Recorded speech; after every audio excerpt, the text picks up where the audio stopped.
இன்னைக்கு நாம வாழ்த்தி மகிழ்வோம் அப்படிங்கிற தலைப்புல கொஞ்ச நேரம் சிந்திக்கலாம்.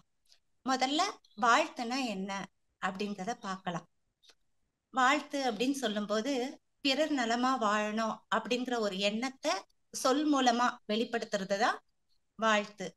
இது எப்படின்னா காலங்காலமா உலகத்துல ஒரு சிறந்த பண்பாடாவே இருக்கு. மனிதன் எப்ப பேச தொடங்கினானோ அப்பவே வாழ்த்தும் ஆரம்பிச்சிடுச்சு அப்படின்னு சொல்றாங்க. அப்ப எப்படியெல்லாம் வாழ்த்தினாங்க, யார் யாரெல்லாம் வாழ்த்தினாங்க அப்படின்னு பார்த்தா, முதல்ல என்ன பண்ணினாங்கன்னா கடவுளை வாழ்த்தினாங்க.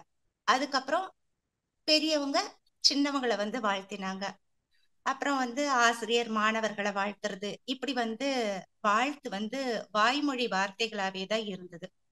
ஆனா காலப்போக்குல என்னாச்சு அப்படின்னா, ஆஹ் நமக்கே தெரியும். அதுக்கப்புறம் வாழ்த்து அட்டைகள் அப்படின்னு சொல்லிட்டு வர ஆரம்பிச்சது.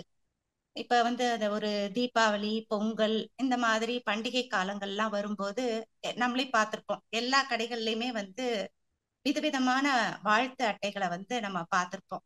அதை வாங்கி என்ன செய்வாங்க, ஒருத்தருக்கு ஒருத்தர் நம்ம வாழ்த்தை அனுப்பி, அது பர்த்டேவா இருந்தாலும் சரி, வெட்டிங் டேவா இருந்தாலும் சரி, இல்ல தீபாவளி, பொங்கல் இந்த மாதிரி இருந்தாலும் சரி, எந்த மாதிரி இருந்தாலும் அப்பெல்லாம் என்ன பண்ணினாங்கன்னா அந்த மாதிரி வாழ்த்து அட்டைகளை ஒருத்தருக்கு ஒருத்தர் அனுப்பி என்ன பண்ணினாங்கன்னா அந்த வாழ்த்துக்களை அவங்களுக்குள்ள பரிமாறிக்கிட்டாங்க.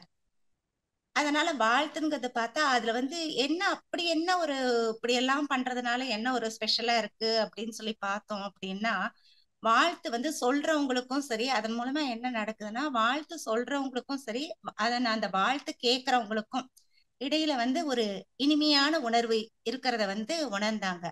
அதனாலதான் வாழ்த்துங்கிறது வாழ்க்கையில ரொம்ப முக்கியமான ஒண்ணா ஆயிடுச்சு. இப்ப நம்ம முன்னோர்கள் எல்லாரையும் எப்படி வாழ்த்தினாங்க அப்படின்னு நம்ம பார்த்தோம் அப்படின்னா, சின்னவங்க பெரியவங்க கால்ல விழும்போது என்ன சொல்லுவாங்க, மகராசனா இரு, மகராசியா இரு, அப்புறம் 16 பெற்று பெருவாழ்வு வாழணும் அப்படின்னு இப்படி எல்லாம் வாழ்த்தினாங்க. அதே போல எ- கடவுளை வாழ்த்தினாங்க. எப்படி அப்படின்னா கோவில்கள்ல நமக்கே தெரியும், வீடுகள்ல கூட அந்த மந்திரங்கள் பதிகங்கள்லாம் படிக்கும்போது என்ன சொல்லுவாங்க அப்படின்னா, பல்லாண்டு பல்லாண்டு பல்லாயிரத்தாண்டு அப்படின்னு சொல்லிட்டு கடவுளை சொல்லி வாழ்த்துவாங்க. அதே மாதிரி நமச்சிவாய வாழ்க, நாதன் தாழ் வாழ்க அப்படின்னு சொல்லிட்டு இப்படி எல்லாம் கடவுளை வாழ்த்தினாங்க. வாழ்க வாழ்கன்னு சொல்லியே கடவுளை வாழ்த்தினாங்க. ஆனா என்னன்னா இந்த உலகத்துல இருக்கிற உயிர்களை எல்லாத்தையும் உருவாக்கினது கடவுள் தான். ஆனா அப்படி இருக்கும்போது கடவுளை ஏன் வாழ்த்தணும் அப்படின்னு இருக்கு. ஏன்னா நம்ம வாழ்த்தி தான் கடவுள் வாழ போறாரா, இல்ல அவர் வாழ வேண்டிய கட்டாயத்துல இருக்காரா அப்படின்லாம் இல்ல. இந்த மாதிரிலாம் ஒரு கேள்வி வருது. இப்படி வாழ்க வாழ்கன்னு சொல்லி நம்ம கடவுளுக்கே சொல்றோமே அப்படிங்கும் போது இப்படி எல்லாம் ஒரு கேள்வி வருது. அப்ப இதுக்கு என்ன சொல்றாங்க அப்படின்னா, ஆதியும் அந்தமும் இல்லாத அந்த இறைவனை வாழ்த்தி பாடுறதால அந்த இறைவனே மனமகிழ்ந்து நம்மள நல்லா வாழ வைப்பாரு அப்படின்னு சொல்லிட்டு ஒரு நம்பிக்கை இருந்துதான். இது பக்தியோட தத்துவம். அப்படி இது பக்தி மார்க்கத்துல அப்படிதான் சொல்லப்பட்டிருக்கு. இது பக்தியோட தத்துவம் அப்படின்னு சொல்றாங்க. நம்ம திருவள்ளுவர், ஐயன் திருவள்ளுவரையும் நம்ம எடுத்துக்கிட்டோம் அப்படின்னா, அவரோட திருக்குறள்ல முதல் அதிகாரமா வர்றதே கடவுள் வாழ்த்துதான். அதுல அவரு 10 குறள் கொடுத்திருக்காரு.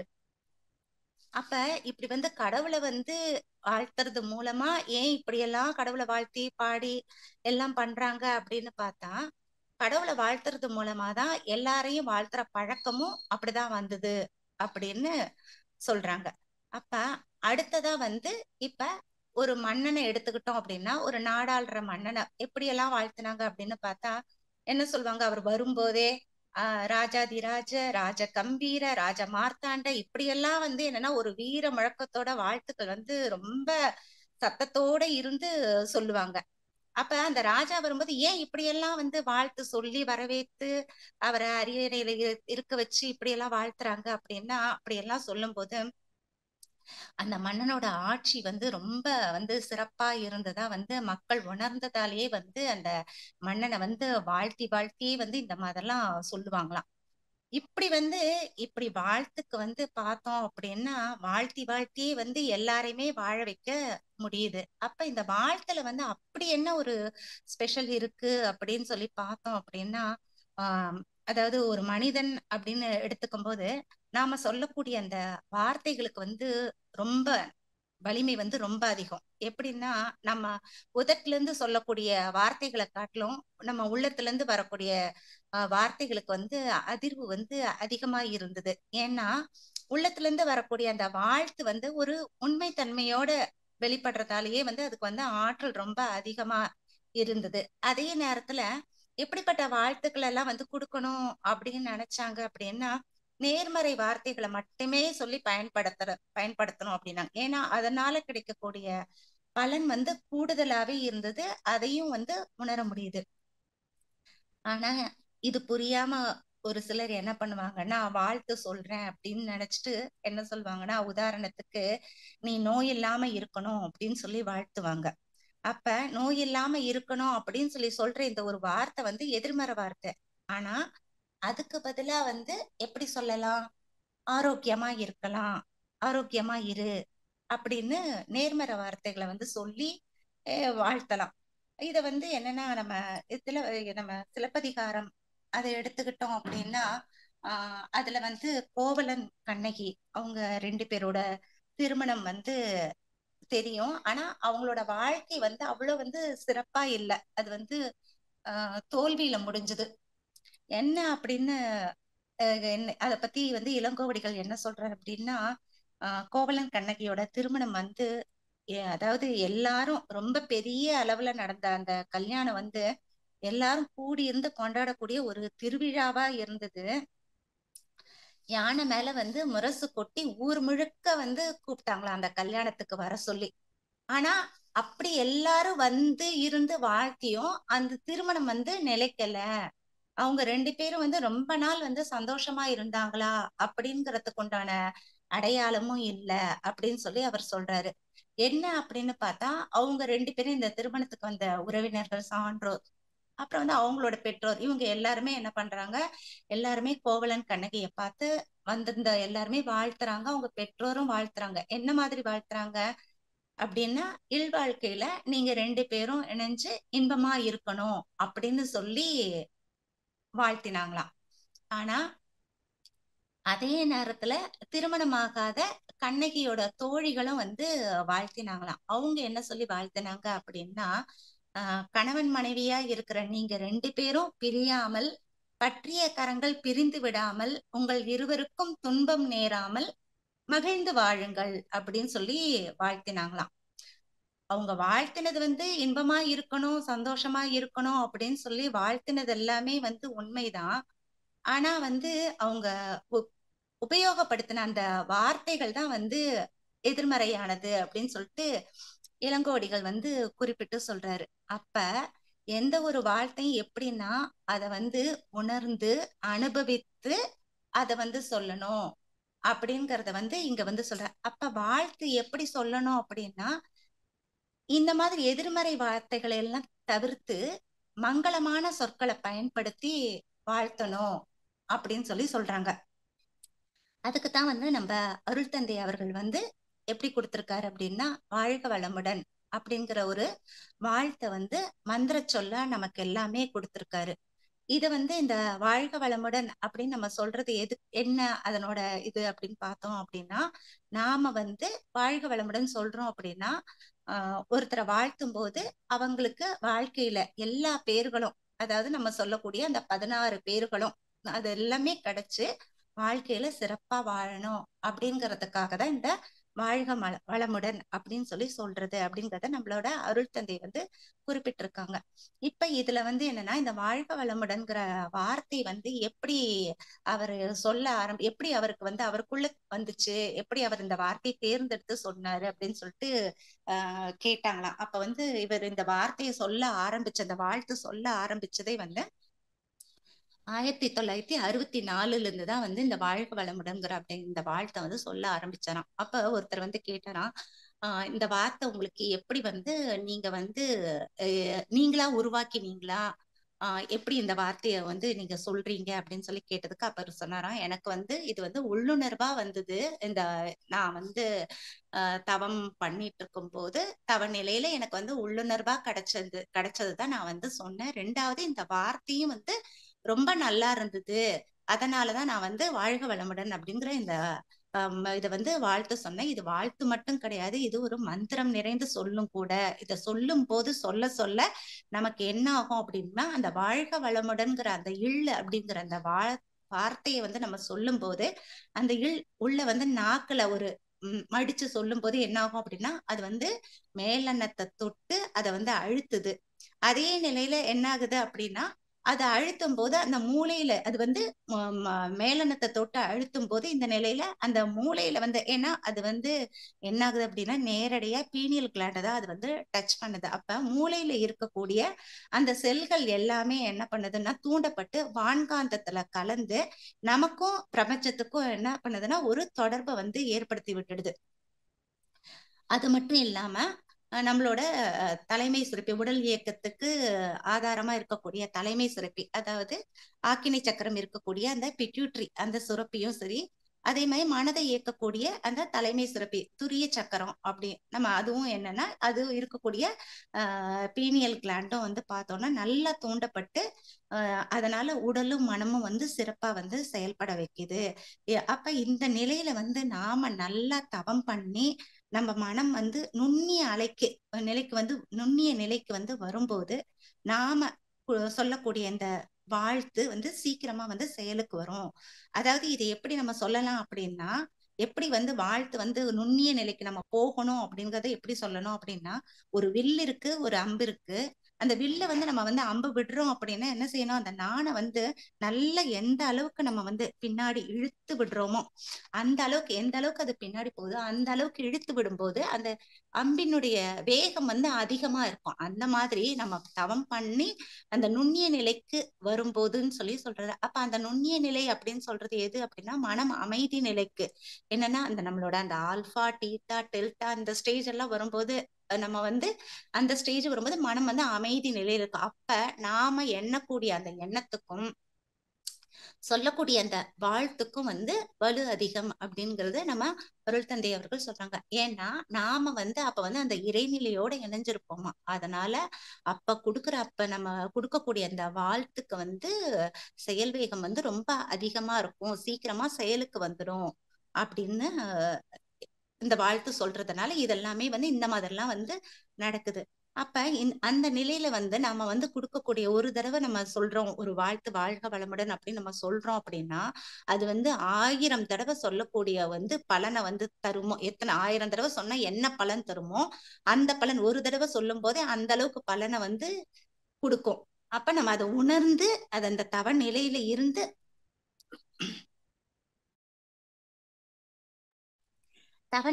இருந்து நம்ம வந்து அதை வாழ்த்தும் போதுதான் இது வந்து பலன் கிடைக்கும். அப்ப இது எப்படி சாத்தியமாகும் அப்படின்னு பார்த்தோம்னா, இது வந்து நம்ம அதாவது இந்த வாழ்த்துக்கு வந்து நம்ம வந்து 5 வகையான தன்மைகள் இருக்கு. எப்படின்னா அதை வந்து அலை இயக்கம் அப்படின்னு சொல்லி சொல்றது. இதுல வந்து நம்ம எப்படின்னா மோதுதல், ஃபர்ஸ்ட் வந்து ஃபர்ஸ்ட் வந்து மோதுதல், அதுக்கப்புறம் வந்து பிரதிபலித்தல், சிதறுதல், ஊடுருவுதல், ஊடாடுதல் அப்படின்னு சொல்லிட்டு 5 வகையான அலை இயக்கம் வந்து அதுல இருக்கு. எப்படின்னா இப்ப வந்து நம்ம வந்து ஒருத்தரை வாழ்த்துறோம் அப்படின்னா, இப்ப இந்த அலை இயக்கம், அலை அப்படின்னா என்ன அப்படின்னா, இப்ப வந்து நம்ம ஃபேன் சுத்துது அப்படின்னா நம்ம வந்து நம்ம தோல்ல வந்து நம்ம எப்படி அதை வந்து காத்தா வந்து உணர்றோம். ஆனா நம்மளால காத்த பார்க்க முடியாது. ஆனா நம்ம வந்து ஒரு ஒரு உணர்வு இருக்கு இல்லையா, ஃபீல் பண்றோம் இதுதான் காத்து. அப்ப அது எப்படி வருது, நம்ம கிட்டக்க அலை மாதிரி அலை வடிவத்துலதான் வந்து நம்ம மேல மோதுது, நம்ம உணர்றோம். அதுதான் அலை இயக்கம்ங்கிறது. அதே மாதிரி இப்ப ஒரு மாம்பழம் இருக்கு அப்படின்னா நம்ம மாம்பழத்தை கண்ணால கூட பார்த்திருக்க மாட்டோம். ஆனா எங்கேயோ கட் பண்றாங்க அப்படின்னாலும் சரி, அது கட் பண்ணும்போது அதுல வரக்கூடிய அந்த வாசனை அதுதான் வந்து அலைன்னு சொல்றது. அப்ப இதே மாதிரிதான் இந்த அலை இயக்கம் எப்படின்னா, இந்த 5 வகையான தன்மைகளோடு இருக்கு. அப்ப நாம வந்து ஒருத்தரை வாழ்த்துறோம் அப்படின்னா, அது என்ன ஆகும் அப்படின்னா, அது வான்காந்தத்துல பரவி, யார நம்ம வாழ்த்துறோமோ, அது அலை வடிவத்துல வந்து அவங்கள்ட்ட போய் ஃபர்ஸ்ட் மோதும். அதுக்கப்புறம் அவங்கள்ட்ட இருந்து அந்த வாழ்த்து என்ன செய்யும்னா, அந்த அலை வந்து அங்கிருந்து வந்து அங்க வந்து பிரதிபலிக்கும். அவங்க கிட்டக்க வந்து பிரதிபலிக்கும். நம்ம கிட்ட இருந்து போகும், போய் மோதும். அதுக்கப்புறம் அங்கிருந்து அவங்க கிட்டக்க வந்து பிரதிபலிக்கும். நம்ம குடுக்குற வாழ்த்து.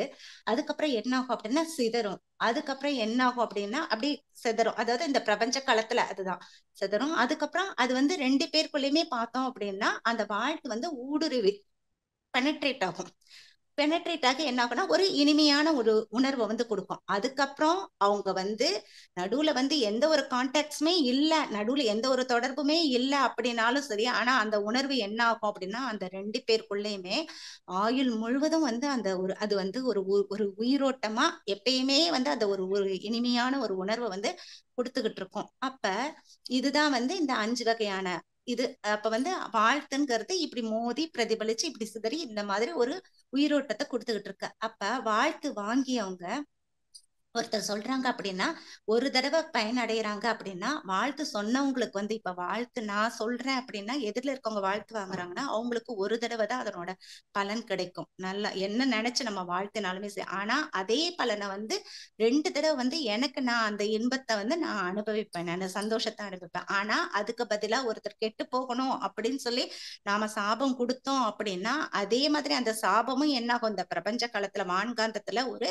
இத ஒரு என்ன சொல்ற ஒரு அதிர்வை கொடுத்து என்ன பண்ணும் அப்படின்னா அந்த சாபமும் அதுவும் திரும்பி என்ன ஆகும் அப்படின்னா வாழ்த்து யார் கொடுத்தாங்களோ அவங்களுக்கு தான் அது வந்து 2 மடங்கா வரும். அப்ப என்ன செய்யணும், இது இது எப்படி சொல்லலாம் அப்படின்னா ஒரு செவத்துல வந்து சுண்ணாம்பு அடிச்சிருக்காங்க அப்படின்னா நம்ம ஒரு பந்தை தூக்கி எறிகிறோம். அந்த பந்து என்ன ஆகும் அப்படின்னா அந்த செவுத்து மேல பட்டு வரும்போது என்ன செய்யும், அந்த செவுத்துல இருக்க சுண்ணாம்பையும் சேர்த்து தூக்கி எடுத்துட்டு என்ன அடிச்ச வேகத்துல நம்ம எந்த வேகத்துல அடிக்கிறோமோ அதே மாதிரி திரும்பி வரும். அப்ப வான்காந்தத்துல நம்ம குடுக்குற இந்த வாழ்த்து என்ன ஆகும் அப்படின்னா நம்ம குடுக்குற வாழ்த்து எல்லாம் இந்த அலை எப்படி மோதி சிதறி எல்லாம் பண்றாம இந்த பிரபஞ்ச காலத்திலயும் அது பதிஞ்சு ஒரு பதிவை ஏற்படுத்தி திருப்பி என்ன ஆகும், அதனோட பலன் வந்து நமக்கு நன்மையாவோ தீமையாவோ தான் கொடுக்கும்.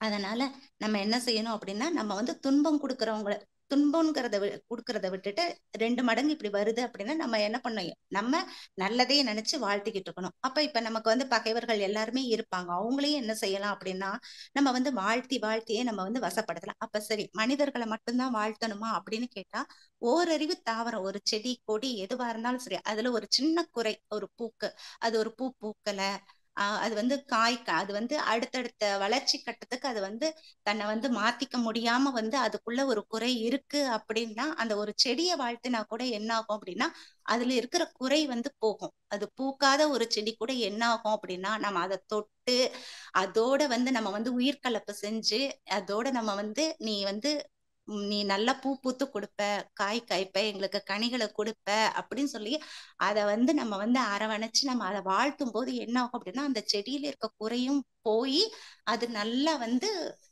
விருட்சமா கூட வரும். அந்த மாதிரி வாழ்த்தி வாழ்த்தி கூட நம்ம பண்ணலாம். அப்ப சரி ஓரறிவு தாவரம் மட்டும்தான் அப்படியா அப்படின்னா ஜட பொருட்களையுமே வாழ்த்தலாம் நிறைய.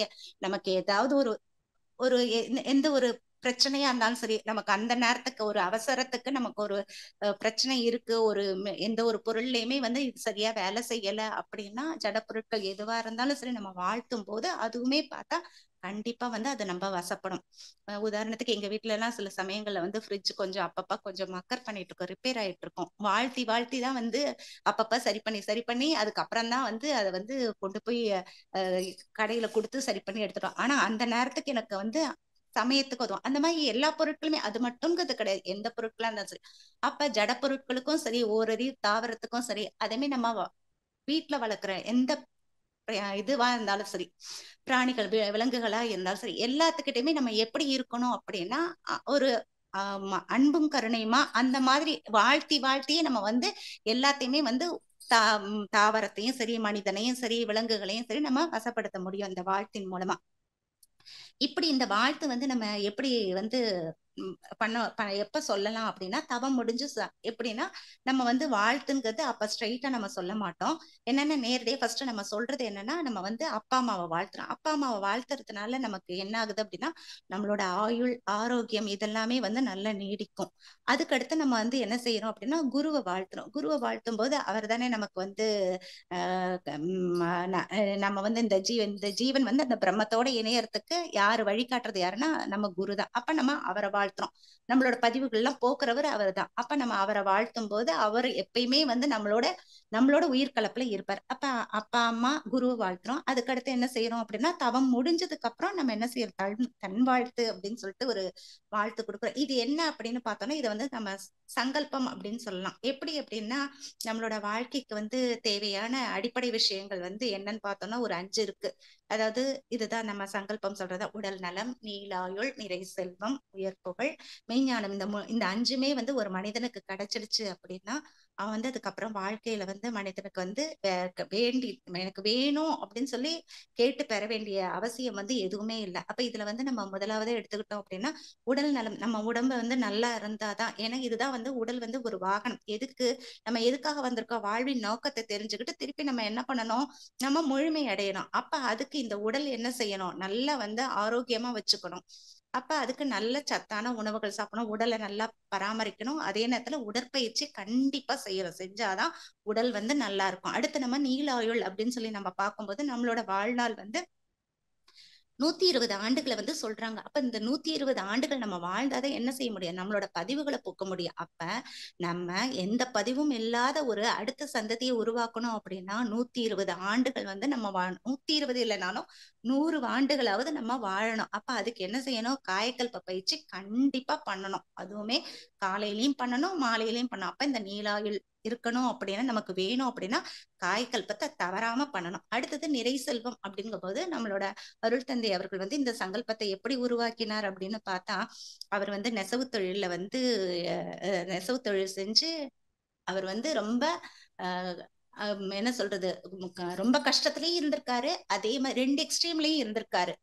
கஷ்டத்துலயும் இருந்திருக்காரு. நல்ல கோடி கோடியா பணமும் சம்பாதிச்சிருக்காரு. அப்ப இந்த 2 எக்ஸ்ட்ரீம்லயும் இருக்கும்போது அவர் வந்து என்னாச்சு அப்படின்னா நல்ல பிசினஸ் நடந்துட்டு இருக்கும்போது நடுவுல வந்து நஷ்டம் வந்து ரொம்ப கடன் சுமை அதிகமாயிடுச்சு. அப்ப என்ன சொல்லியிருக்காரு அப்படின்னா என்னோட இந்த கடன் எல்லாம் தீந்து போகணும் அப்படின்னு சொல்லியிருக்காரு. அப்ப கடன் எல்லாம் தீந்து போகணும்னு அவர் கோடி கோடியா வச்சிருந்த சொத்து என்னாச்சு அப்படின்னா அவ்வளவும் வந்து ஆஹ் காலியாயிடுச்சு. என்னன்னா அந்த கடனுக்கு வந்து சரி பண்ற மாதிரி அவரோட சொத்து எல்லாமே அவரோட கையை விட்டு போயிடுச்சு. அப்பதான் அவர் வந்து அதை உணர்ந்து என்ன பண்ணினாராம் அருள் தந்தை அவர்கள் வந்து அப்போ ஒரு மனிதனுக்கு வந்து நிறைவான செல்வம் அதிகமாகவும் இருக்கக்கூடாது கம்மியாகவும் இருக்கக்கூடாது. அப்ப வந்து நிறைவான செல்வம் இருக்கணும். அப்ப நம்ம வந்து கரெக்டா வந்து கடன் போகணும்னு சொல்லக்கூடாது. சொத்து இருக்கணும் அப்படின்னா நம்ம கிட்டக்க நிறை செல்வம்ங்கிறத நம்ம சொல்லணும்னு சொல்லிட்டு அவர் அப்படிதான் வந்து அந்த இதை வந்து உருவாக்கி இருக்காரு.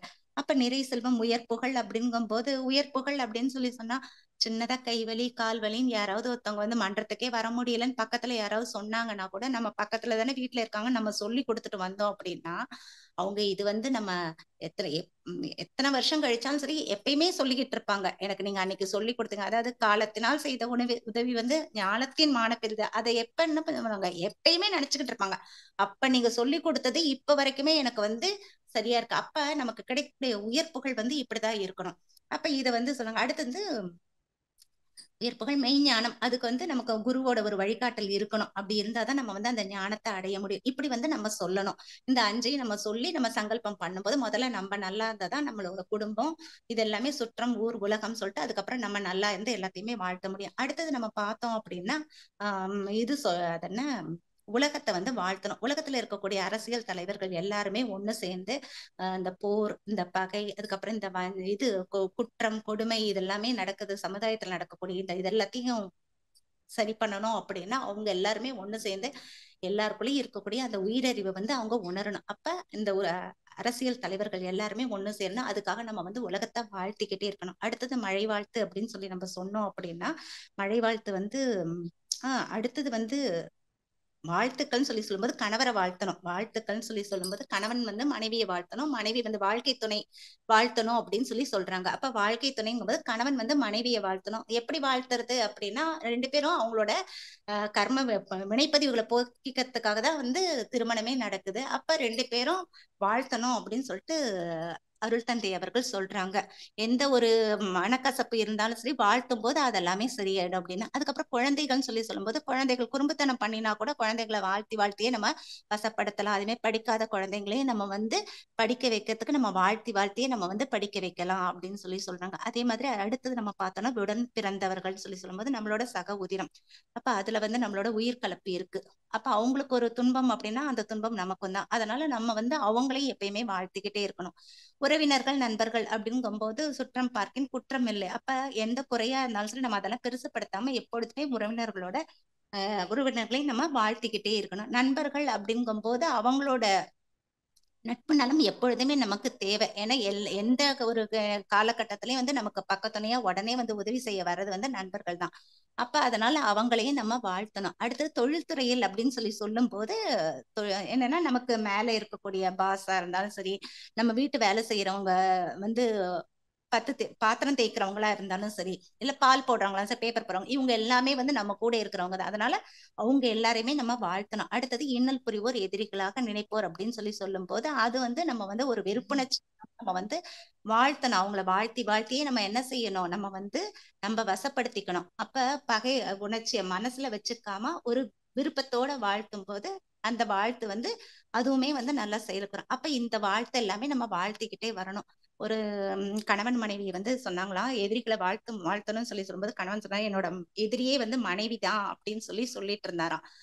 அவ என்னன்னு கேட்டா, எப்ப பார்த்தாலும் சண்டை போட்டுக்கிட்டு இருக்கா அப்படின்னா நீங்க வாழ்த்துங்கன்னு சொல்லியிருந்தாராம். அதுக்கப்புறம் ஒரு மாசம் கழிச்சு அவர் வரும்போது, இப்ப வந்து என் ஒய்ஃப் வந்து என்கிட்ட நல்லா பேசுறா, அன்பா இருக்கா அப்படின்னு சொன்னாங்களா. அவளும் வந்து சண்டை போடுறதுல நானும் போடுறதுல என்ன காரணம்னு சொல்லி அருள் தந்தை அவர்கள் கேட்டப்ப சொன்னாங்களாம், எனக்கு வந்து நான் வந்து நீங்க வந்து வாழ்க்கை துணையை வாழ்த்தணும்னு சொன்ன இடத்துல நான் வந்து என் மனைவியை வாழ்த்தினேன்.